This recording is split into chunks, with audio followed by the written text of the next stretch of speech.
Welcome to episode 427 of AI Brief. It is Tuesday, February 24th, 2026. I'm Amin. And I'm Leah. We have a show today that it honestly feels less like a tech update and more like a chapter from a cyberpunk novel. I mean, the clean, polished marketing we usually see is completely peeling back today. It really is. We are looking at industrial-scale corporate espionage involving Chinese labs, a literal physical altercation between a Meta director and her own computer, and a massive shift in how the Fortune 500 is actually adopting this technology. Underneath the surface, we're seeing a lot of theft, chaotic agents, and a really frantic scramble for control. Here is the roadmap for what we're unpacking in today's deep dive. First, Anthropic has accused 3 major Chinese labs of stealing Claude's brainpower. Second, we have the chaotic OpenClaw incident at Meta. Third, OpenAI is calling in the Big 4 consulting firms. And we will also round up the rest of the news and the trending tools you need to know about right now. Let's get right into it. The top story today involves Anthropic. They're usually the quiet ones in the room, but they have come out swinging. They really have. They are accusing 3 massive Chinese AI labs, DeepSeek, Minimax, and Moonshot, of running a coordinated heist on Claude's capabilities. It's a bold accusation, but they brought receipts. What Anthropic is describing is a technique called distillation. And before we get into the drama of the heist itself, we need to clarify what that actually means. Right, because to the layman, it just sounds like they asked the chatbot some questions. It is much more complex than that.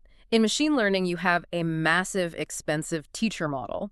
In this case, that's Claude. It has learned to reason through trillions of parameters. And then you have the student model, the smaller Chinese model. Exactly. The student feeds Claude a complex problem, but they don't just want the final answer. They want the reasoning steps. They want the probability distribution, the underlying logic of how Claude got to that answer. So they're effectively bypassing the billions of dollars of R&D Anthropic spent figuring out how to think.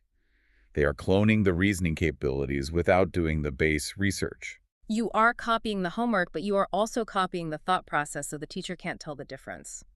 And the scale of this operation was staggering.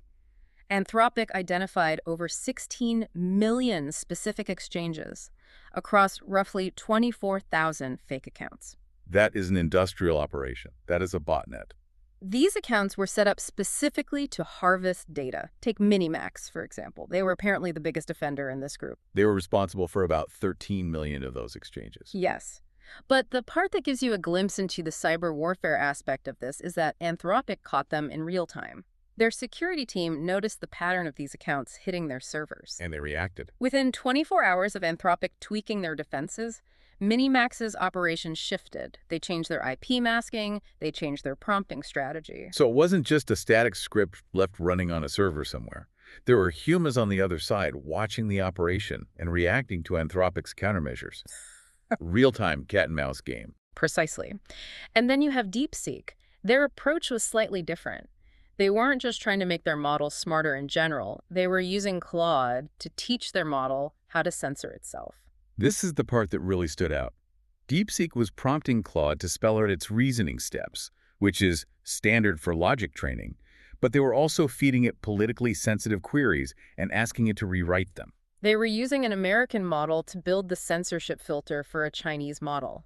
They prompted Claude to explain why it might refuse a certain question, and then use that logic to train their own model to refuse questions that are sensitive to the Chinese state. It is a highly sophisticated way to automate the creation of a compliant model.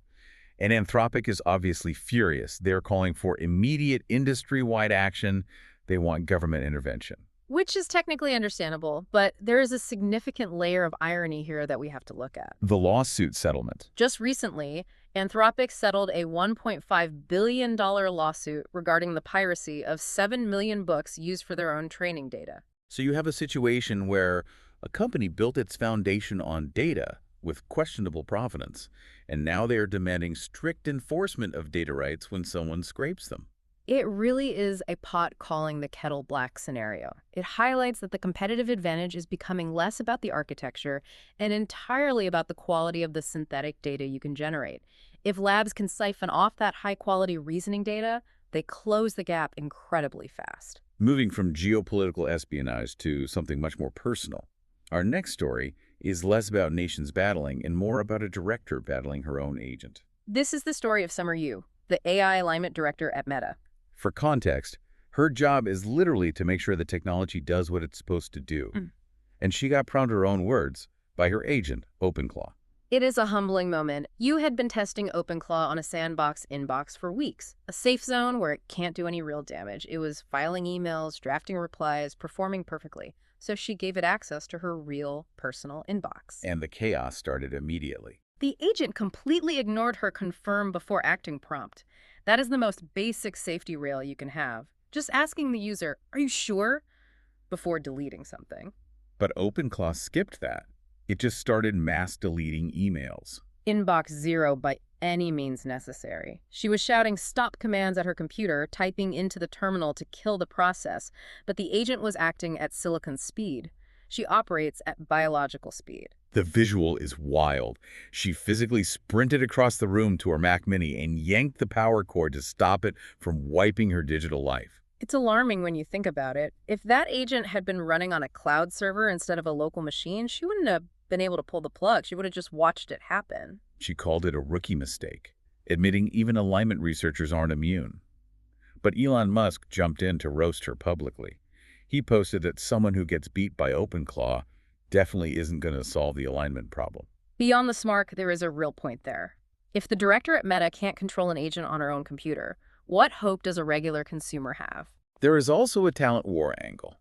The creator of OpenClaw, Peter Steinberger, isn't at Meta anymore. He was just hired by OpenAI. He had an offer from Meta, but went to the competition. So OpenAI's new talent built the bot that just humiliated Meta's lead. It captures the high-risk, high-mobility state of the industry perfectly. Which brings us to our third deep dive. While Meta struggles to keep agents from deleting emails, OpenAI is trying to get them into the Fortune 500. They have announced a massive partnership with the Big Four consulting firms. McKinsey, BCG, Accenture, and Capgemini. This is part of their Frontier Alliance. The Frontier platform is designed to let companies manage agents as if they were new hires. Managing agents like new hires. That is a very specific framing. Big companies don't just install software. They integrate workflows. OpenAI realizes they can build the smartest models, but if a bank doesn't know how to plug that into their legacy systems, it's useless. So they bring in the consultants to build the bridges. These firms are building certified teams to work right alongside OpenAI. Accenture is already running massive training programs. The goal is to identify corporate workflows and deploy these frontier agents to handle them. There is a massive paradox here. We have spent years hearing that this technology is going to replace white-collar jobs. Yet right now, deploying it is generating the biggest boom in white-collar consulting work we have seen in decades. The technology that automates work requires an immense amount of human work to implement. Companies need chaperones for these new systems, and the Big Four are stepping up to be those chaperones. The consultants are securing their bonuses, at least for now. Let's shift gears. There's a lot happening today. We want to take a moment to really unpack the rest of the news. There certainly is. And we should look closely at this broader landscape. These stories signal massive shifts in how we live and work.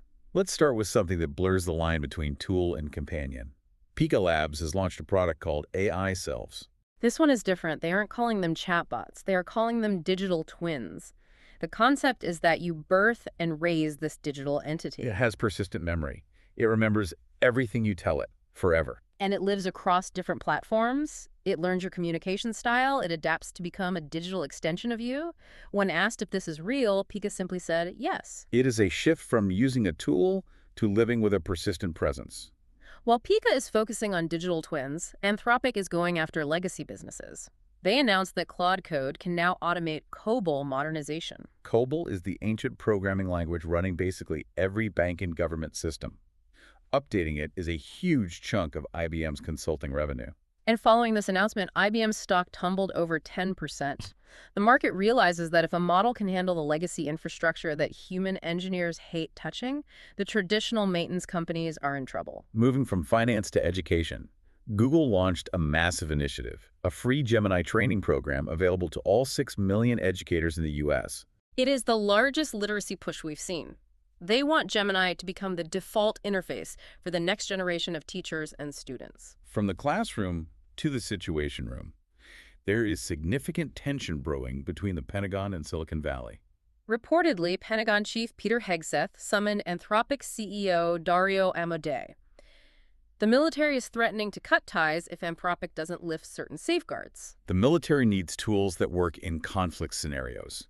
They need offensive cyber capabilities. If a system refuses to analyze a threat because of a strict safeguard, it is useless to the Department of Defense. To add pressure, the Pentagon simultaneously signed a deal with xAI. They are putting Grok into classified systems. A clear leverage play. They are telling Anthropic they have a competitor right there who will provide what they need. It is creating a split between defense-friendly and safeguard-first developments. Speaking of market impacts, Citrini Research released a report regarding Monday's broad stock market sell-off. They suggested that hypothetical scenarios regarding agentic AI played a significant role in that drop. The market is trying to price in what happens when these agents take over the economy. If they deflate costs, that is one thing. If they cause operational disasters like we saw with OpenClaw, that is another. The market doesn't know how to price potential chaos. Finally, on a lighter note, Spotify is expanding their prompted playlist feature. You tap a text prompt to generate a mix. It is now live in the UK, Ireland, Australia, and Sweden. Natural language is the new user interface. Prompts are replacing buttons across the board. All right, that is the news landscape. Now, let's get practical. We track the trending tools so you don't have to hunt for them. Leah, what is hitting the market today? First up is GPT Realtime-1.5. This is OpenAI's upgraded voice model API. What makes this version stand out? The latency is almost zero. It is designed for true real-time interaction. The awkward pause between you speaking and the response is gone. What about for mobile users? Wispr Flow just launched on Android. It's an incredibly fast dictation tool. It handles messy thoughts really well, turning them into structured text, perfect for getting ideas down while walking. Any new models for creatives? Soul 2.0 from Higgsfield. This is a new creative model gaining traction for its aesthetics. It prioritizes realism and artistic style. Very useful if you are in design or storyboarding. For the operations crowd, I see Tines is trending. Yes, Tines is a powerful tool for building automations that integrate across your workspace. It handles complex workflows and security protocols very robustly. And Figr for designers. Figr, spelled F-I-G-R.